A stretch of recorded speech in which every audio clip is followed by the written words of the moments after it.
నిన్న నిన్న ఎన్నికల ఫలితాలు చూసినాము. జెడ్పీటీసీ ఒంటిమిట్ట, పులివెందుల వాళ్ళు సంబరాలు జరుపుకుంటున్నారు. ఇది ఆశ్చర్యమవుతుంది. కాదు, ఒక్క ఏజెంట్ లేదు, ఒక్క ఓటు వేసేవాళ్ళు లేరు. సిగ్గు లేకుండా 6,080 ఓట్లు వైసీపీకి వేసినారు. వాళ్ళే వేసినారు. ఎవరు అసలు మనోళ్ళు ఇంకా ఓటు వేసేయకపోలేదు. వాళ్ళంతకల్లా రిగ్గింగ్ చేస్తున్నారు. వాళ్ళంతకల్లా వాళ్ళే చూసినాం మనము. వాళ్ళు ఏం చేసినారు, మన దేశానికే ప్రపంచమే చూసింది. ఎందుకంటే ఇప్పుడు మీడియాని మాత్రం అక్కడ పోనీలే, ఎవరు మీడియా పోలేదు, ఒక ఏజెంట్ పోలేదు, ఒక వైసీపీ నాయకులు పోలేదు, ఏ నాయకులు ఎవరు పోలేదు అక్కడికి. వాళ్ళే టీడీపీ వాళ్ళు, అది కానీ లోకల్ టీడీపీ నాయకులు పోలే. వాళ్ళగానే తప్పు పట్టుకుంటారు. ఎందుకంటే వాళ్ళ మగాబా, ఎందుకంటే ఇది బాగుండదనే విధంగా వాళ్ళకన్నా పోకుండా బయట ఈ జమలమడుగులు అయితే కమలాపురం వాళ్ళతో వచ్చి వాళ్ళు రిగ్గింగ్ చేసి గెలుచుకున్నారు. అది యావత్ మన భారతదేశానికే చూసినారు. అలాంటిది ఈరోజు వాళ్ళు సంబరాలు జరుపుకుంటున్నారు. దానికి మేము ఎన్నికైనామని, ప్రజాస్వామ్యబద్ధంగా ఎన్నికైతే దాన్ని ఎన్నికంటారు. మేము 2021లోన కుప్పంలోన ప్రజలకి జగన్మోహన్ రెడ్డి సంక్షేమ పథకాలు చూసి ఓట్లు వేసినారు ఆ రోజు. ఎందుకంటే మీరే తప్పుకున్నారు. ఎవరు తప్పించలేదు. ఆయన చంద్రబాబు నోటే మాకు వద్దరు, అవసరం లేదు, ఎన్నికలు ఎవరు పోద్దని ఉన్నారు. అయినా కానీ మేము పోయినారు. వాళ్ళ జనాలు రిగ్గింగ్ చేయలే, ఓన్లీ జనాలు ఓట్లు అడిగినారు, ఓట్లు వేసినారు. కుప్పంలో మున్సిపాలిటీ గెలిచినారు. జెడ్పీటీసీలు కానీ సర్పంచ్లు 80% సర్పంచ్లు గెలిచినారు. వాళ్ళు 20% సర్పంచ్లు వాళ్ళగానే గెలిచినారు. అలాంటిది ఈరోజు కసితోన, అంటే కుప్పంలో గెలిచినారు కసితో ఈరోజు ప్రజాస్వామ్య బద్ధాన్ని కూని చేసి, అసలు ప్రజాస్వామ్యం అనేది మన భారతదేశంలో ప్రజాస్వామ్య దేశం ఉండేది. మంది ప్రజల కోరికే ఎన్నికలు జరపాలి. ఎన్నికలు జరిపిన దానికే దాన్ని ఓట్ల ద్వారా ఓటు వేసి గెలిపిస్తేనే అప్పుడు అది. లేదంటే మీరు ఏకగ్రం ఎన్నుకున్నా దానికి ఓకే. మీరు నామినేషన్, ఇప్పుడు నామినేషన్ ఎందుకు వేయాలా? నామినేషన్ వేయకుంటే అసలు సమస్య లేదు కదా, మీరే ఏకగ్రం అయిపోతుంటారు కదా.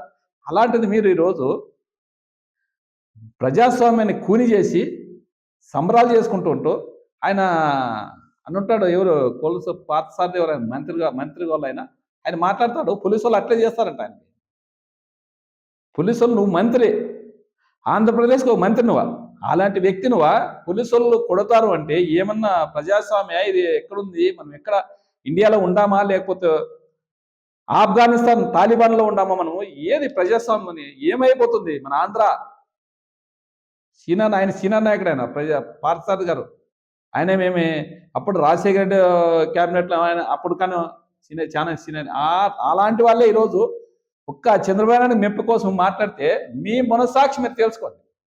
ఏ పోలీస్ డిపార్ట్మెంట్ అయితేనేమి, కలెక్టర్ అయితేనేమి, ఎస్పీ గారు అయితేనేమి, పోలీస్ మొత్తం యావత్ ఇది ప్రజాస్వామ్యబద్ధంలో జరగలేదు. మీకు అందరూ తెలుసు. మీరు ఈ పోలీస్ డిపార్ట్మెంట్ తలదించుకోవాలా. ఎందుకంటే ఈరోజు ఇంత బీభత్సంగా ఒక్క మనిషిని లోపలి పడిన వాళ్ళు కాళ్ళు పట్టుకున్నారు. మా ఓటు మేము వేసుకుంటామని కాళ్ళు పట్టుకుని ఇల్లుకోకుండా ఈరోజు ప్రజాస్వామ్యం 40 సంవత్సరాలు ఆయన సీఎం గారు కొడుకు అసలు వచ్చిందట, ప్రజాస్వామ్యం దేశం వచ్చిందట పులివెందులకి. అది ఎక్కడో నాకు ఇన్నాళ్ళు. ఇప్పుడు మీరు తెలుసుకోవాలి ఒకటి, జగన్మోహన్ రెడ్డి కాంగ్రెస్ రాజీనామా చేస్తే అప్పుడు ఇంటింటికి ఒక మంత్రి ఉండేవాళ్ళు. కేంద్ర మంత్రులంతా ఇక్కడే ఉన్నారు. అప్పుడు కాంగ్రెస్ ప్రభుత్వం సోనియా గాంధీ ఓడియాలని చూసింది. ఆ రోజు ప్రజాస్వామ్యబద్ధంగా జనాలు అప్పుడు ఆయన ఒంటరివాడిని చేసినా కానీ దాదాపు 5,45,000 ఓట్లతో గెలిపించిన అదే పులివెందుల, అదే కడప డిస్టిక్. అలాంటిది ఈరోజు మీరు ప్రజాస్వామ్యం గెలిచిందంటారా? మీకన్నా మాట్లాడే సిగ్గుండాలా అలాంటి మాట్లాడేకి. ఇది కాదు, మీరు ఈ జెడ్పీటీసీతో ఒరిగింది ఏం లేదు. మీరు అక్కడ అమరావతిలో పారిశ్రమల స్థాయి పెద్ద అభివృద్ధి చేస్తాం, అభివృద్ధి మన అమరావతి అంటే మన అదృష్టం అన్నారు. ఏందా ఒక చిన్న వాన వస్తే మునిగిపోయింది.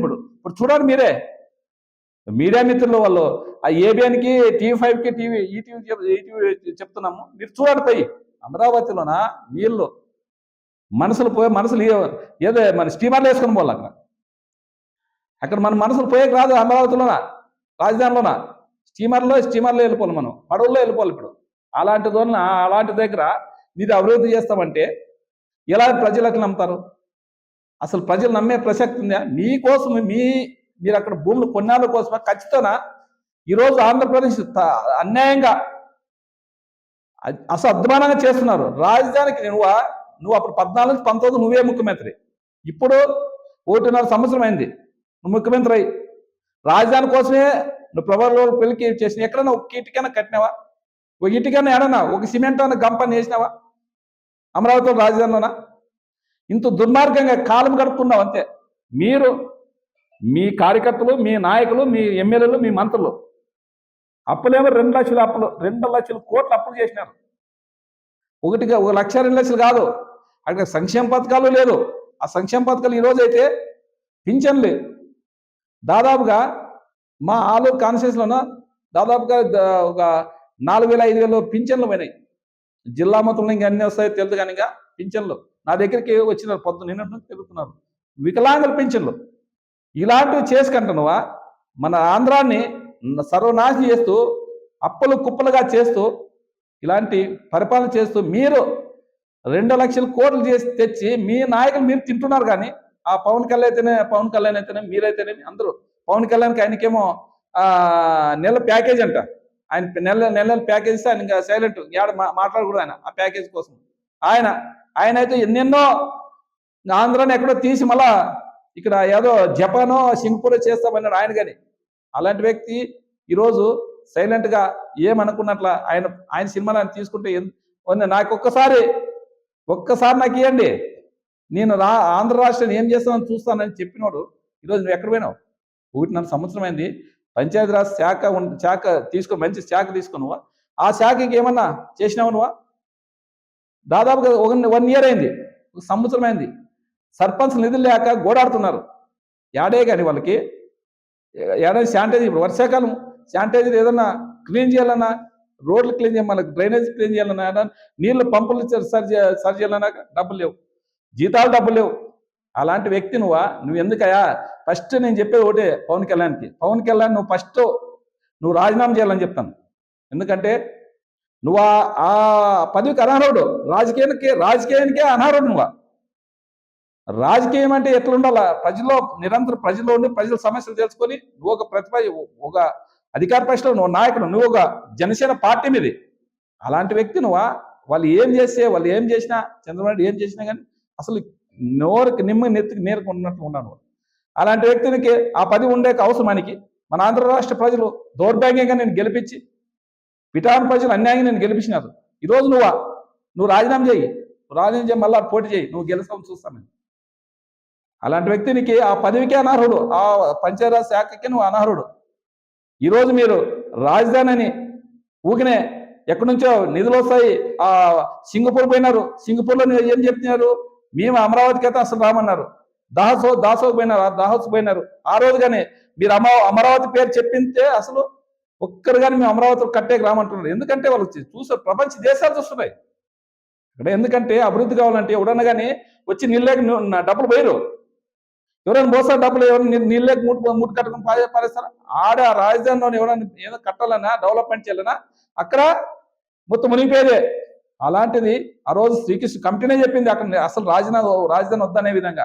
అలాంటిది జగన్మోహన్ రెడ్డి గారు విశాఖలోనే అక్కడ మన కర్నూలులో పెడదామంటే దాన్ని అలసగా తీసుకు ఏదేదో చెప్పి అంత దొంగ హామీలు ఇచ్చి మీరు రోజు అది దొంగ హామీలు సూపర్ 6 ఇచ్చి అది ఫెయిల్యూరే. అలాంటి వ్యక్తులు మీరు ఈరోజు అన్నీ అటర్ ఫ్లాప్ అయినారు. అటర్ ఫ్లాప్ అయ్యి ఈరోజు మీరు దాచుకోవడానికి ఉంటారు తప్ప ఎక్కడ మీరు డెవలప్మెంట్ లేదు. ఒక్కరు కానీ పెట్టుబడిదారులు రారు. నువ్వు అమరావతి కంటే ఒక్క రూపాయి కానీ పెట్టే రారు. ఈరోజు మీరు ఈ 1.5 సంవత్సరం అయితే ఇంక 3.5 సంవత్సరాలు ఇదే నువ్వు అమరావతిలో ఒక్క ఇటుకని కడితే నేను ఛాలెంజ్ ఇస్తాను మీ అందరికి.